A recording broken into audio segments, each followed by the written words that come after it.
তোমার জন্য আবার আমি নিয়ে আসবো নি, তোমারে বলবো নি আরেকদিন। হে গাইজ, আসসালামু আলাইকুম। আশা করি সবাই ভালো আছেন। আমিও আলহামদুলিল্লাহ ভালো আছি, কিন্তু ভালো নেই। আবার ভালো নেই কেন, ভিডিওটা দেখলে বুঝতে পারবেন। আসলে আমি মোতালেব প্লাজায় গিয়েছিলাম আজকে একটা কাজে।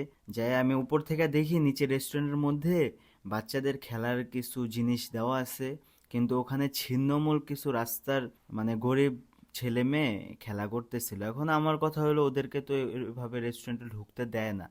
সো ওরা কিভাবে খেলতেছে, এই জন্য আমি যে জিজ্ঞেস করলাম, বললো যে 5 মিনিটের জন্য ওদেরকে নাকি এখানে খেলতে দিছে। পরে আমার কাছে একটা গিফট ছিল, একটা মেয়ের জন্যই ছিল, কিন্তু আমি আসলে আরেকজনের মনটা নষ্ট করে দিচ্ছি।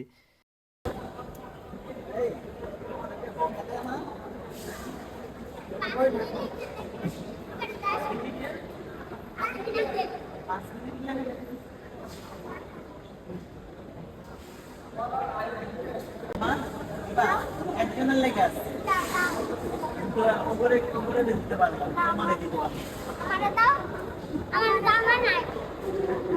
তোমারে তো পরে দিতে পারবো, আমি তো আজকে একটা নিয়ে আসছি।